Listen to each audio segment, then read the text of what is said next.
para sa pamagitan ng ating Panginoong Hesus. At iukol natin ang ating mga sarili sa paggawa ng mabuti. Iukol. At yung pang-apat po, at itinalaga ng Diyos noon pa man ito, para gumawa po tayo ng mabuti. Ito po ay itinalaga at pinaghanda ng Diyos noon pa man. Kaya sabihin mo, kaya mo yan. Kaya mo ano? Kaya mo gumawa ng mabuti. At minsan, tayo po ay nagkakamali, nagkukulang, at minsan, hindi natin maiwasan na nagkakasala. Paminsan-minsan naman po, hindi naman tayo nagpapatuloy sa pagkakasala. Kaya lang minsan nakukompromise po tayo. Hindi po ba? Kaya ang ating Panginoon ay nilikha niya tayo, nilalang tayo ng Lord, para iukol natin yung pansin natin sa paggawa ng mabuti. At itinalaga ng Diyos yan noon pa man. Inihanda na ng Diyos yan noon pa man. Amen po? Ibig sabihin, itinalaga na tayo. Sabihin ko sa tabi, itinalaga. Pag sinabing itinalaga, assignment mo na yun. Sumunod ka na lang. Lalakaran mo yung panuntunan ng Diyos. Yung utos ng Diyos. Kasi hindi ka tatawagin ng Diyos na hindi mo kaya yan. Kasi anak ka niya. Ayaw ng Lord na mapahamak po tayo. Ayaw ng Diyos na tayo po ay yung kaligtasan na binigay sa lahat at yung mga nagpapatuloy po, yung sa kabanalan, ay talaga naman may mga hamon sa buhay. May mga hamon. Hindi na lang tayo lalayo. Bigla na lang akong alam nyo, ang aking heartbeat po, hindi yung high blood, pababa. Hypertension ang tawag ron. Ang hypertension, kailangan meron kang maintenance para ma-maintain mo po yung heartbeat mo. Ang heartbeat po ng tao is 75 to 90. Pag sumobra ka ng 100 plus, ibig sabihin high blood ka. Kaya ako, kailangan, hindi ako bababa sa 50. Kailangan hanggang 75 to 90 ako. Ang normal na heartbeat ko po, mga 55 lang. Amen? Kaya pag bumaba yan, magkakaroon na po ng mararamdaman mo yung pain ng heart. Kasi high blood or low blood yung pagbaba, hypertension or high blood, pagka nag-below normal ka, magkakaroon ka ng pain sa likod, sa heart. Nakuha nyo? Pag high blood, puputawan ka. Pag low blood, kakapusin ka. Mabusan ka ng oxygen. Ganun lamang po yun. Okay? Kaya yung aking case na maintenance ay hypertension. And everybody say amen. Hindi ako high blood. Hindi rin ako low blood. Yung tibok lang ng puso. Okay, kailan 50 and above. Or 65 or 75. Kaya pag napagod ako, bababa ng bababa yun at delikado po yun. Okay? Kaya ang amin ni Pastora, siya po ay high blood. Ako naman ay tama lang. Kaya opposite kami. Kaya pag hinawakan ko yung kanyang kamay niya, ako kuryente ako. Kakaroon ako ng inspirasyon at nag-normal. Ako ay kasi kulang. Pag siya naman ng high blood, para mag-normal, hawakan yung kamay ko at mag-normal din. Nakuha nyo? Kasi nga, ginawa kayong one place ng ating Panginoon. Okay? Kaya, di ba pagka ang yung mahal sa buhay, meron silang moral support na nandyan, lumalakas ka. Kasama po yun. Kasama po yun sa inspired na binigay sa atin ng Lord, na ibigin natin yung kapwa natin, yung mga mahal natin sa buhay. Kasi sila makakatulong sa atin. At atin po, sa wala nang tutulong sa iyo maliban sa Diyos, at wala nang kakantong sa iyo, pamilya mo pa rin. And everybody say amen. Amen. Kaya mahalin natin ang ating pamilya. Amen po. Palapakan natin ang Lord. So, our topic this morning is entitled workmanship. God's workmanship. Pag sinabi God's workmanship, nilalang tayo ng Diyos. Nilikha tayo ng Diyos, meron kang task. meron kang job. You have a job or work to do. And that job, the task that God has given to us, must be fulfilled. Kailangan maganap. Kasi, pag naganap po natin yan hanggang sa dulo ng ating buhay, ay sasabihin ng Diyos sa atin, welcome, my good and faithful servant. Welcome to my kingdom. Pero pag hindi po tayo nakalagpas sa mga hamon sa buhay, sayang po yung ating pagtakbo sa takbuhin. Our journey in Christian life, meron talagang challenges sa buhay. Pero huwag kang mag-alala. Itinalaga ka niya na. Iukol mo na lang. Pansinin mo na lang yung mga gawain ng Diyos. Yung panahon, yung talent na binigay sa atin ng Lord, doon mo igugugol. Ibig sabihin, hindi naman pwedeng hindi ka pwedeng magtrabaho. May panahon ka sa pamilya mo. May panahon ka sa sarili mo. May panahon ka sa sariling ginagawa mo. Binigyan po tayo ng Lord na malaya. Ngayon, mas malaya tayo ngayon dahil anak na tayo ng Diyos. Pipili na tayo ng kaluguran ng Diyos. Mga mabubuting bagay na minsan hindi natin kaya. Pero nakikita ng Diyos na nilalabanan po natin yung mga kahinaan po natin. Hindi mo maalis yan kasi meron tayong kalikasan kung tawagin nature. We have the nature of man. The nature of man is a sinner. Doon ang pagka natin all have sinned. Lahat ay nagkasala. Kaya lang dahil sa biyaya ng Lord, pinili niya na tayo. Itinalaga niya na tayo. Nung tayo po ay na-born again, anak na tayo ng ating Panginoon. Naliwanagan na po tayo. Kaya gagawin na lamang po tayo natin dyan, tuloy-tuloy lang po sa kalooban ng ating Panginoon. Mahirap, pero masarap. Mahirap kung titingnan mo. Kung mananampalataya ka, masarap na mahirap na makaan. Pero pagka hindi ka nakasunod, mabibigatan ka kasi napipilitan ka lang. Kasi grumbling, we are grumbling or murmuring or we have a complaint always against God. And God did not want us to complain. Kasi yung biyaya na natanggap natin sa Kanya, iba po yun. Kahit na grabe ang ginawa natin kasalanan, binigyan po tayo ng book of life ng Lord. Pinura niya lahat yun. At ngayon po, ang Christian journey na po natin ay yung sa kalooban ng Diyos. Yung way na po natin, tayo na mamimili. Alam na natin, naliwanagan na po tayo. Amen po ba yun? Amen. Kaya, what is the meaning of workmanship? Ano ba dyan? Now, something, ito affected. Ibig sabihin effective. Liter E po yan. Iba yung affected. Affected ka. Affected ka kasi. Tayo, effective po yan. Affected. Ibig sabihin yung affected po, effektibo yan. Kumikilos. Aktibo yan. Gumagawa. Okay? Make or produce. Yan po, according to Mr. Webster. Ha? At ang ating tatalakayin, ito yung number to, parehong naman po yan. Yung pangalawang meaning niya, the art or skill of a workman. Also the quality imparted to a thing in the process of making. Kasi po, meron tayo talagang skill. Meron tayong kakayanan. We have the ability. At ang gusto ng Lord, bilang manggagawa niya, quality. Pag sinabing quality, ano ba yung quality? Yung pinaka, yan Tagalog niya. Sige, bahala na kayo. Total, marunong naman tayo sa English. Ito po ay binabahagi. Sa isang bagay, wari ikaw ay tinawag ng Lord, meron kang talent. At yung talent na binigay sa iyo, may quality yun. Yan po ay nakapreserve para sa iyo. Para gamitin mo yun. Para malugod ang Lord. Amen po.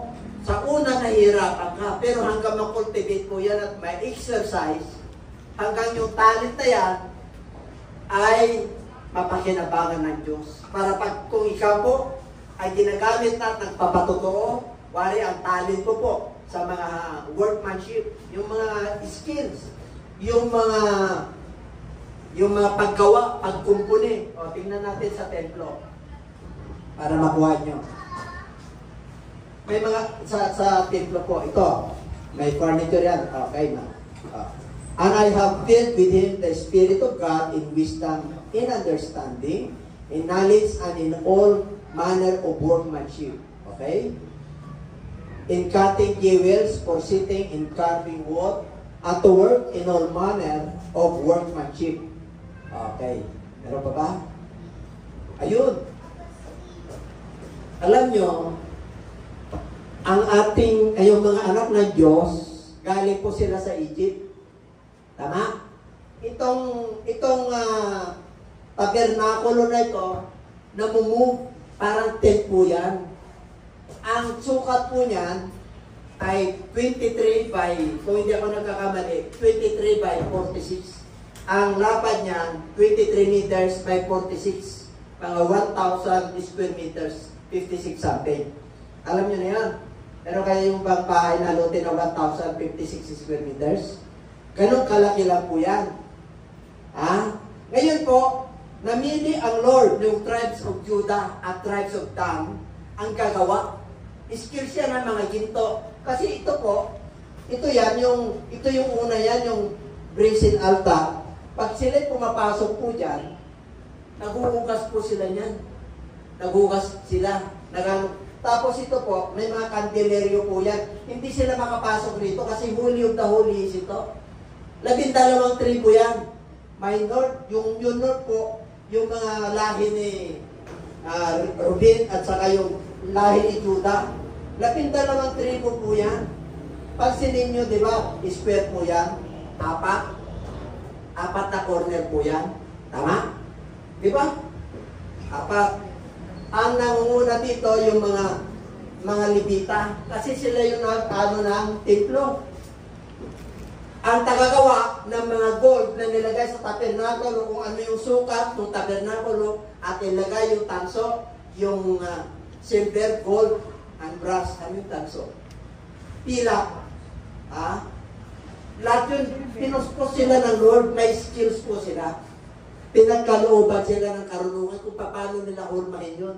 Pati yung mga furniture, pati yung mga dekorasyon sa Ark of the Covenant na nandun yung anghel ng cherubim. Binigyan po sila. At ganun din po tayo. Amen? Kahit na taga-mason ka lang, karpintero ka lang, pwede kang gamitin ng Diyos sa kanyang templo. Amen po? Kahit na taga-walis ka lang. Kanina, wala akong makita. Kasi matutulas tayo ron. Guardia po yan. Mga meron sila lahat ginagawa. And everybody say amen. Ganun din po tayo sa bawat parte ng body of Christ. Meron kang function. Meron kang, di ba? Hindi naman yung, pwede yung tayo nga, sama sa, yung function niya sa mata. Hindi pwede po. Iba-iba po ang function niya. Ganun din po tayo sa body of Christ. We are all members of the body of Christ. Pero meron tayo kanya-kanyang ginagawa. Kaya sabi niya, you are our, yung workmanship. Created to be. Created to be. For we are His workmanship. Nilalang tayo ng Diyos. Kasi may gagawin ka. Tuloy na. Number 3. Dito na tayo sa pinaka-title. Okay? Ephesians 2:10. Nilalang tayo ng Diyos. Nilikha tayo sa pamagitan ni Kristo para ituon natin ang ating sarili sa mabuting gawa. Ito po ay itinalaga ng Diyos noon pa para lakaran natin. Ibig sabihin may nakahanda na blessing sa atin. Yung mga kahinaan natin, yung mga ginagawa natin kasalanan, kaya mo nang isuko. Kasi inihanda na noon pa. Kasi nilikha ka niya na eh. Naging mananampalataya ka na kay Kristo. Sumusunod na po tayo, nananalig na po tayo sa kanyang salita. Tuloy. Ninyo, paano ba tayo nila? Sa creation pa lang eh. Sariling wangis niya tayo eh. Kaya mo, sabi mo siya sa tabi, yung mga hamon sa buhay, kahirapan, sakit, yung pinagdadaanan mo, kaya mong lampasan yan. Kasi kasama natin ang Diyos. Kasama natin ang instruction ng Lord. Kasama natin ang salita ng Diyos. the Word for the whole world. Kasama natin ang Holy Spirit ng Lord. At may mga manggagawa, may mga preacher, may mga pastor, may mga evangelists, may teachers, may apostles, may propeta ng Diyos. Saan pa ang kulang sa'yo? Bagong alalangin ang mundo ito eh. Ephesians 1:5. Pinili ka niya para maging banal. Oh. Ang kabanalan po, hindi ka banal kagad, may proseso. Napunagin muna tayo. Kahit na marami tayong kahinaan na nakikita ng mga tao, pero yung pagbabago mo, yung puso at isip mo, ikaw lang ang Lord. Kaya may panahon ng judgment eh. Kung niluluko natin ang Diyos o hindi.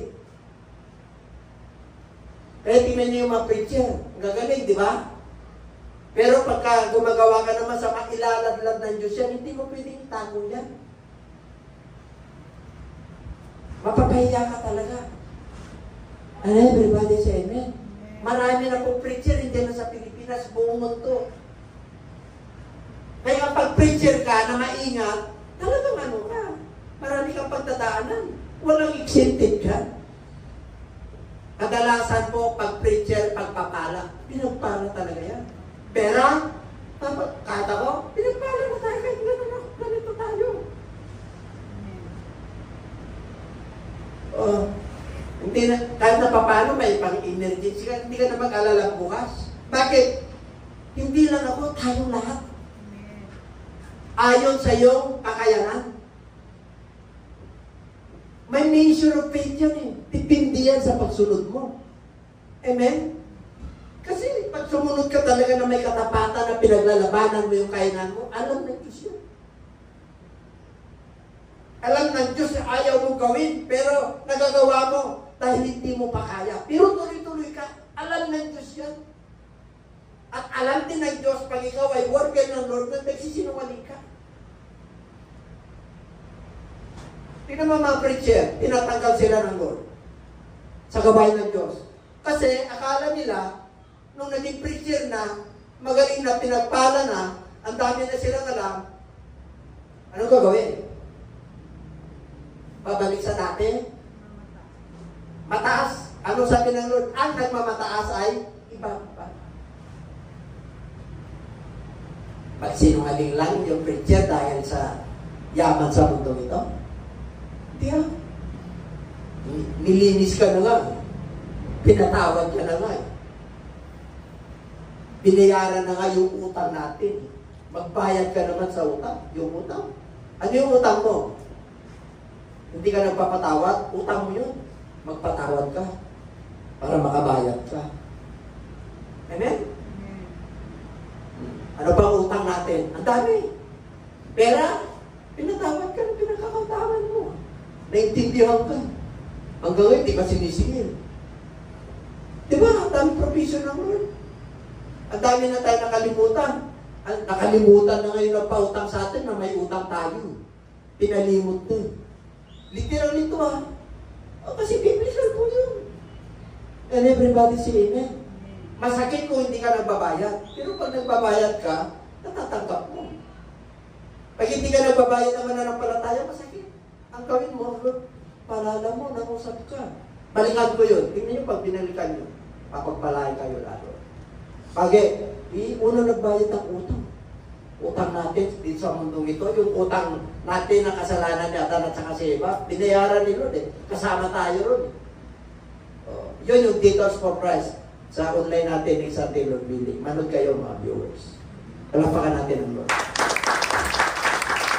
Pero, yung image of God, kasama rito yung mga ibang hindi nananalig, yung hindi sumasamba sa Kanya.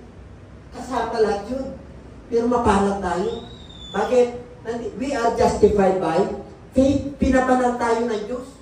Tingnan nyo ilan lang tayo dito. Akala nyo maraming pinapanan ng Diyos. Yung iba, hindi nagpapatuloy. Kaya sabi mo sa katabi, mapalat tayo. Bakit? Nagpapatuloy tayo. Diba? Yun lang eh, makapunta ka lang sa mga taro, makita mo lang yung kapatiran mo, lalakas ka na eh. Nagsisiro nga lang sa akin ni Pastor, lakas ko na. O, sa sobrang excited yan, excited. Pero alas 2 na kami nang nakatulog. Nagsisira lang kami sa mga gawain. Yun yung inspirasyon ng Lord sa amin. Amen? O kaya normal na ngayon yung ano mo. 68, 75. O, amen? Pero pagka ganun ako rito na parang nanginginig yung tuhod ko, alam nyo na yun, hindi ko sasabihin. Ang Diyos lang nakakalam. Lahat tayo may pinagdadaanan. Pero huwag kang makalala. Sariling image niya nasa iyo. Amen. Pinili ka pa niya. Hindi ka lang tinawag, nagpapatuloy ka pa. Tapos pagdating natin dito, ang lungkot natin. Dahil lang yung panahon, nakakaantok. Dahil lang sarap matulog at sarap magpahinga. Amen po. Dapat na-inspire na pinapawisan ka na ba? Ako pinapawisan eh. Yung energy ko pala, palabas eh. Dapat ganun talaga tayo eh. Yung abutan pa tayo na nahirap na yung reklamo sa labas. Pero yung mga anak ng Diyos nagpupuri. May pinagdadaanan tayo sa kahirapan sa buhay, pero hindi ka nawawala ng pag-asa. Alam mo, talagang nandiyan ang Diyos eh. Amen? Hindi pa ba kayo? Meron kang nararamdaman, pero lumalaban eh. Yung hindi nakakilala sa Diyos, lumalaban, ikaw pa.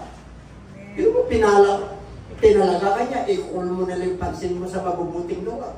Huwag mo na iukul yung pansin mo sa masasamang gawa. Talagang misalay ka sa daan ng Diyos. Palapakan natin ang Lord.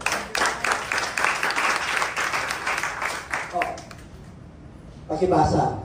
Therefore, anyone in Christ is a new creation. All things have passed away. Behold, all things have become new. Diba? Mula nung tayo naging mananampalataya, iba na yung binigay sa atin ang na pananaw sa buhay. Dati kung magkasala tayo noon, baliwala. Pero ngayon, nagkamali lang tayo, nakukonvict. Ibig sabihin, anak ka ng Diyos. Amen. Anak, huwag mo gawin yan. Anak kita, ayaw kita mapama. Galing ka na dyan, lupa, huwag mo na balikan. Amen. Ganun tayo kuma ng Diyos. Amen. Kahit na dami tayo kapalpakan sa buhay, mahal pa rin tayo ng ating Panginoon. Amen? Amen. Ay, mga kapatid, talagang mararamdaman mo talaga. Pagkasama mo ang Diyos, ano talaga eh? Kapayapaan, kagalakan, yung katwiran ng Diyos, yung mga pangako ng Diyos, makakamit mo talaga eh. Pwede kang, Lord, pwede kang ngumiti eh. Kahit nandigat yung nararamdaman, pwede kang ngumiti. Pero mo, yun ang gusto ng Lord, yung panahon na yung wala ka nang pupuntahan, wala ka nang sasandalan, pero tinangala mo yung pananampalataya mo, tapos ngumitigat, lumuha ka, tulad ang Diyos sa iyo. Sabihin nila, ibabigyan ka ng panibagong lakas. Alam niyo sa Bible, ang mga mananampalataya ay tulad sa agila. Yung Vice President natin, sabi nila, agila ng Mindanao. Totoo po yan. Tapa yun. Yun ang katangian ng agila. Ang katangian ng agila, lumilipad yan.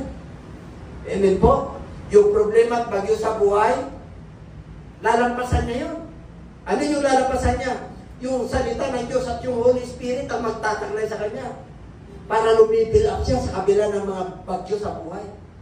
Karamdaman at kahirapan. Yan ang katangian ng agila. Matalino ang agila. Yung kanyang mata, malayo yan, alam niya na. Kaaway niya. Amen? Dapat ganun tayo. Kasi nagtulad tayo sa agila. Isaiah chapter 40. He that wait patiently upon the Lord shall renew their strength. They shall mount up as wings of eagles.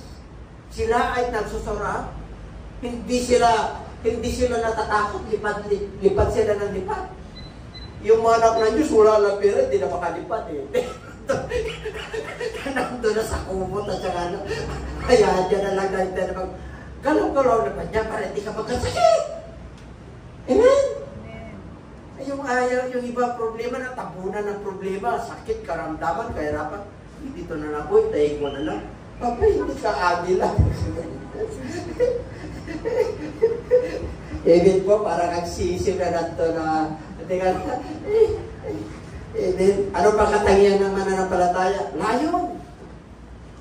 Layon. Oh, natulad din tayo sa Diyos. Ibig sabihin, hindi ka mabangis na gumawa ng masama. Ipaglaban mo yung katwiran ng Diyos. Amen? Yung mga matutubo sa buhay. Kaya wala na yung dati. Sabi mo sa katabi, wala na yung dati. Ha? Pare, manginginom tayo noon. Hindi siya, nanginginom pa rin ako ngayon, pero kunti na lang. Pare, sama ka sa fasting para maubos yan. Sa susunod, ayaw mo na yung amoy ng alak. Totoo mo yun. Tuloy ka lang. Di ba? Ganun talaga eh. May proseso yan, depende sa tao yan. May kahinaan ng tao kasi. Hindi mo pwedeng perfect yan kagad. What are the things that God prepared for us? Dami. Number 1. Nasusulat, hindi pa nakita ng mata o narinig ng tainga. Yung mga pumasok sa puso ng tao, yung mga bagay na inanda ng Diyos para sa mga nagmamahal sa Kanya. Ay, grabe. Grabe ang inanda ng Diyos. Una yung pananampalataya mo. Amen? Gagawa ka yung pananampalataya nandiyan sa puso at isip mo. Amen? Isang araw gagaling ako. Isang araw maayos ang pamilya ko. Isang araw maayos ang pananalapi ko. Isang araw yung broken relationship ayusin ng Diyos. Kaya sabi niya, nasusulat, eye has not seen, nor ear heard, nor have entered into the heart of man the things which God has prepared for those who love Him. Pag minamahal mo ang Diyos, sumusunod ka sa Diyos, hindi pa nakita ng kang matayan. Hindi narinig yan. Ikaw lang nakakarinig at nakikita dahil sa'yo pananampalataya. Hindi pumasok man sa puso ng tao. Ano yun? Yung mga bagay na inihanda ng Diyos.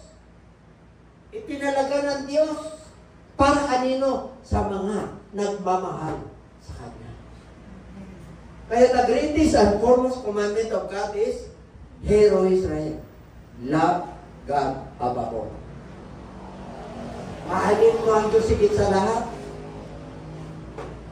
No, yun ang binigay sa atin ng Lord. Number 1 ang Diyos. Eternal yan eh. Number 2 si Mrs. or si Mr. Number 3 yung pera niya. Yung iba, yung pera na bumuno eh. Parang ang Diyos eh. Kaya yung Lord niya, yung asawa niya. Hindi ka nun. Ang pattern ng salita ng Diyos, pamilya, tatay, nanay. Tapos mga anak. Ang problema natin, pag kumikita na yung anak, siya na yung padre de pamilya. Pero ang Diyos may magagawa pa rin para sa atin.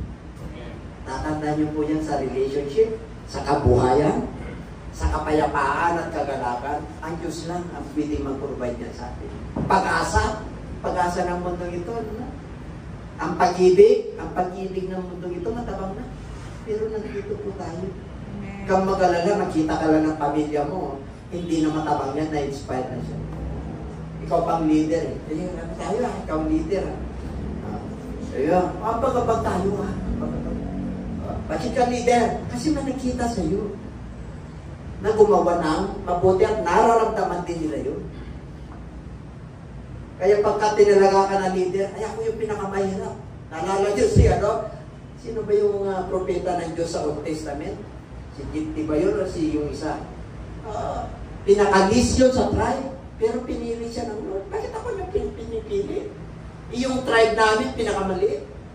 Ganun din po kayo. Pag pinili ka ng Diyos, kahit na yung pamilya mo noon, talagang namakaulit. Pero nung pinakita ng Lord at nagliwanag ka sa kanila, uy, ito yun. Hindi po pinag-usapan niya kung nag-aaral ka na matindi. Ang tinitingnan nila, may pinag-aralan ka ba? Hindi po. Ugali po. At the end of the day or of our life, kahit na marami kang nagawa, kung yung ugali at personality po natin, yung katangian po natin, kailangan magre-reflect yan sa buhay natin. Itiyagin ko sa iyo, sa paglibing sa iyo, ang daming pupunta. Pero ang yaman mo, pero nagpahay ka, minumura mo yung tawa mo, wala. Ay, di pupunta yan. Amen? Ang sama ng loob niya. Kaya yung iba po hindi naman lahat po, okay, masaktan. Talagang nag-i-invite ng marami at binabayaran. Magtatamisan, iiyak. Pero mo babayaran, iiyak lang. Pero kung pagka ikaw ay mabuting tao na sa Lord ka, amen? Manghihinayang yung iba. Pero yung iba, sana nawala na yun. Amen? Hindi manghihinayang. Bakit po? Ganon pinapahalagaan ng buhay ng Diyos, yung mga nag-iilaw, yung mga anak ng Diyos. And everybody say amen. Kaya mahalaga ka. Sabi mo siya katabi, mahalaga ka. Mahalaga ka. Dahil mahirap ka, wala kang pinag-aralan, hindi ka na mahalaga. Hindi ko mo driver ka lang, hindi ka na mahalaga. Hindi po. Ayun, kaya yung sunduin mo lang, yung mananampalataya na sumamba, at hindi na nun. Amen. Amen po. Amen. Ay, kasi may purpose ang Lord eh. Kung nahihirapan ka sa buhay, good yan eh. Para sa iyo, para matuto ka. Kung kasalanan niya, para hindi ka na magkamali. Amen po? For whom He foreknew. Ibig sabihin, alam niya na. He also predestined. Pinili ka na nung pa to be conformed to the image of His Son. Kaya nga nandiyan si Jesus Christ sa atin, tagapamagitan eh. At tindi mo, sabi mo siyang tabi. Hindi ko. Oo. Yung ibang lungkot-lungkot eh. Alala ko tuloy yung aawit.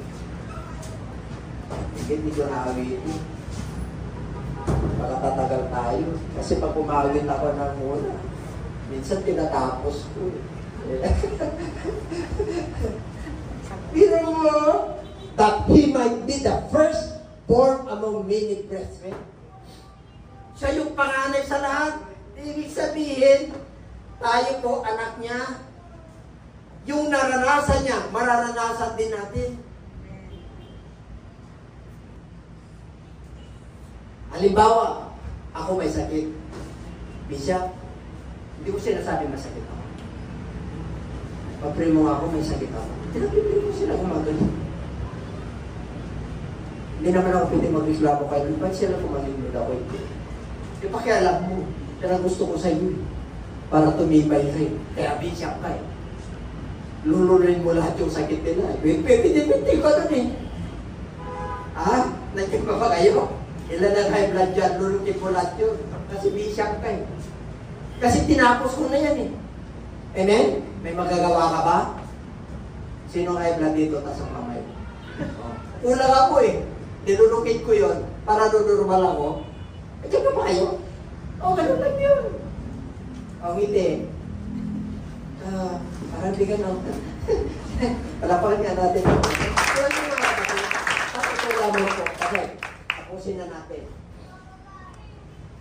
Moreover, whom He predestined.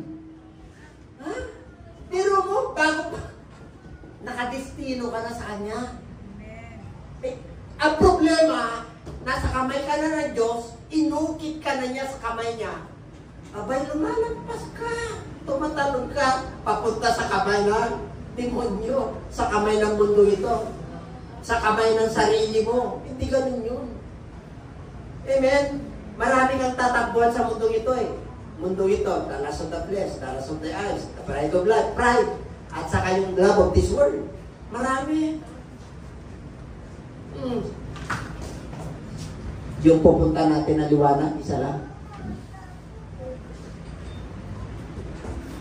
Yun lang.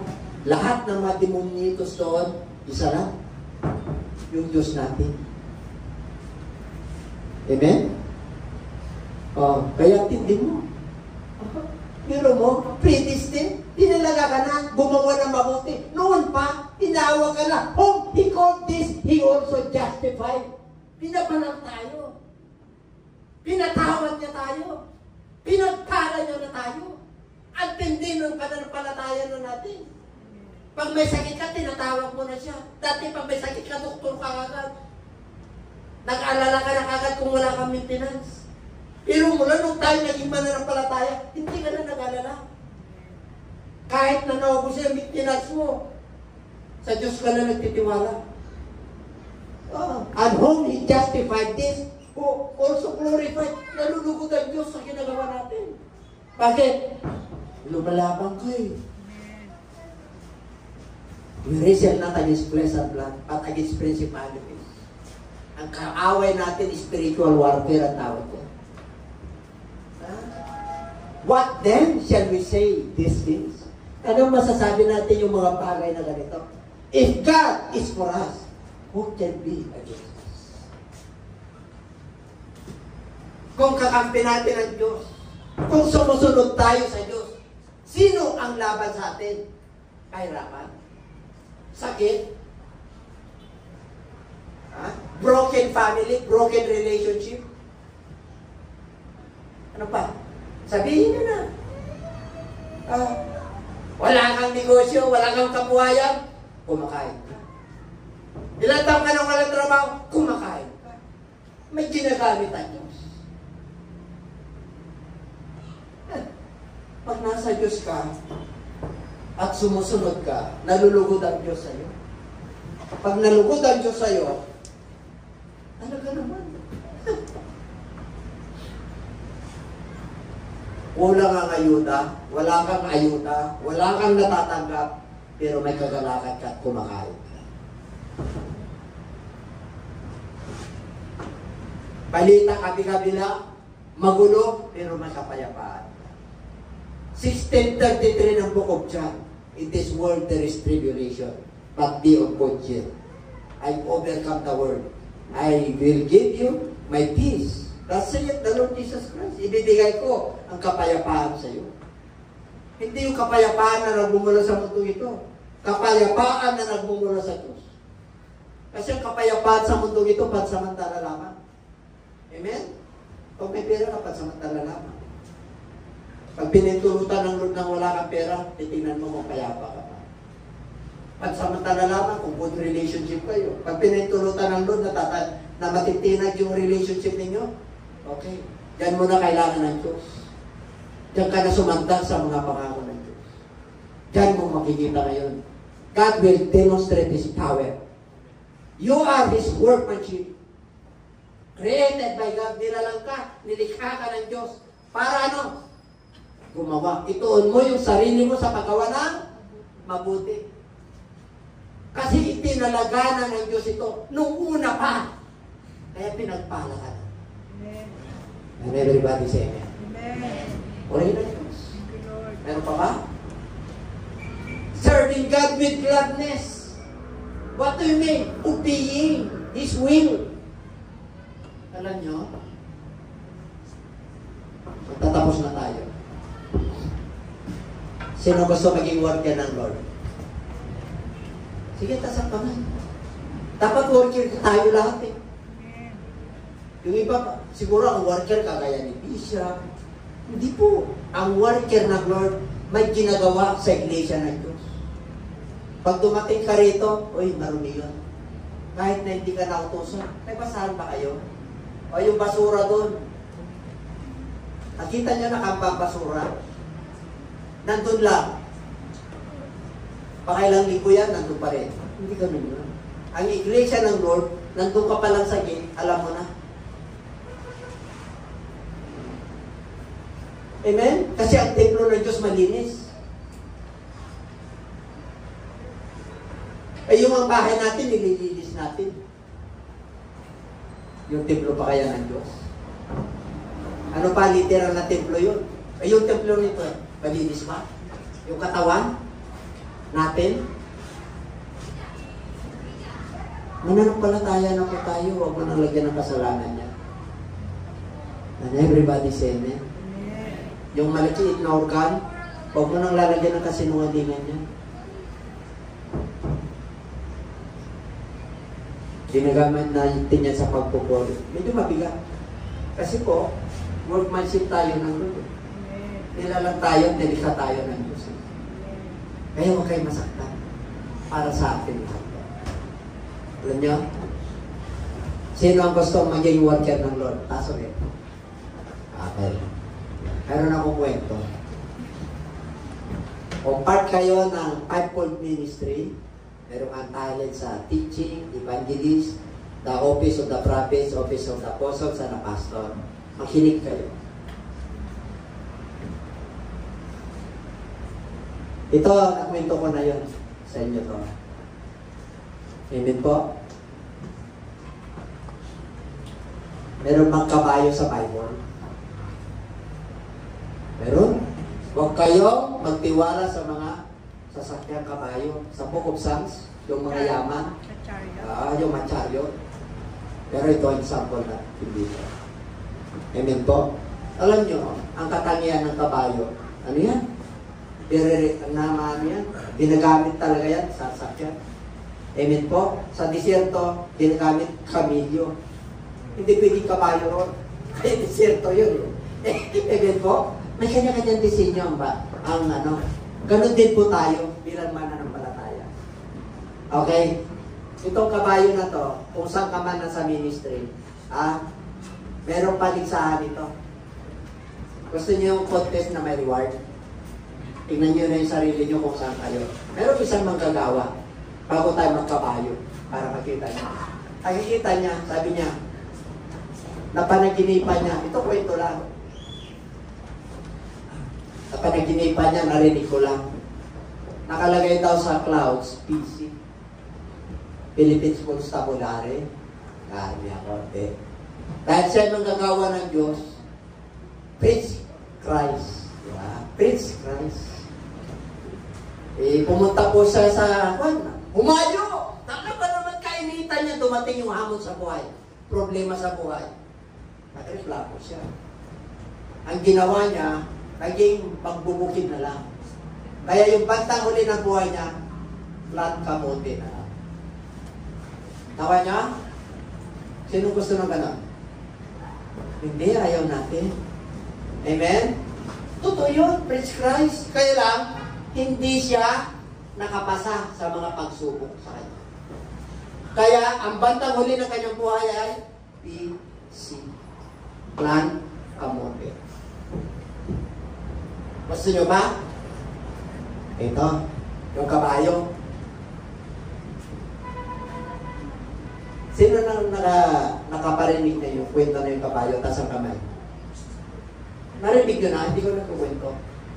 Narinig nyo na lahat, tas ang kamay nyo hindi pa nakarinig yun. Kasi, in-example ko, ang dami pa pala. Ang dami. Grabe. Pag narinig nyo to, tapos mag-pray tayo kay Lord. Amen? Ito po, ang reward ko ito, may reward. Ang kabayo, patatawanin. Tatawanin mo yung kabayo. Nagpaligsahan. Siyempre po, ang mga contestant, farmer, sundalo, laborer, tapos pastor. Yan ang mga maghahanap ng reward. Yung kabayo, tatlong gagawin, patatawanin, payakin, at patatakbuhin. Kakausapin lang. Gusto yung kausapin ng kabayo? Okay, ito na. Nakatana pa kayo? Sana matawa kayo. sabi nung, ito yung reward natin. 100,000. 100,000. Malaki yun sa paro natin kayo. Partner ka, kailan mo 100,000. Ipatawanin lang pala Ikaw, sundalo ka, liburer ka, o kaya mag-iista ka, tatawanin lang pala yung pastor. Sumali rin yung pastor. Siyempre, walang-wala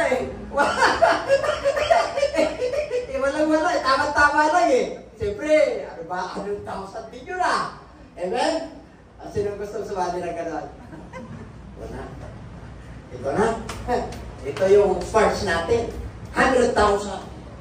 Diyan yung apat na contest na. Inuuna yung uli yung pastor Ang ginawa ng farmer, yung masundalo, yung mga liborer, pinatawa nila, kinausap nila. Kung anong ginagawa. Wala. Bawal Bawal saktan Siyempre, baka mamaya, tinitid na nagtigtig yung kung ano-ano niya. Hindi, kakausapin lang Ibig po, diyan pa ba kayo? No, that's it. Siyempre, 100,000, madali lang ano yung kabayo pag may mga instrument ka Alam niyo yung ginawa ng pastor? Sabi niya, tawa ng tawa yung kabayo eh. Lumapit siya. Ito lang yung times ko. Ay, hindi pala. Ako nagkamali. Ako nagkamali. Kasi may cup eh. Siyempre 67 na ako. Ngayon, i-guess ko rin kakainin. Patawanin. Ay, ano ka pala? Pastor ako, sabi niya. Tawa ng tawa yung kabayo. Sabi nung isa, farmer, wala. Dinatinag. Laborer, dinatinag. Sundalo, dinatinag eh. Pero nung lumapit, siyempre nag-pray yun eh. Pastor ako na kuryente, tawa ng tawa yung kabayo. Tinatawanan yung pastor. Tinatawanan yung pastor eh. Eh di susunod, nakapasa siya eh. Winner na siya. Pangalawa, paiyakin yung kabayo. Grabe.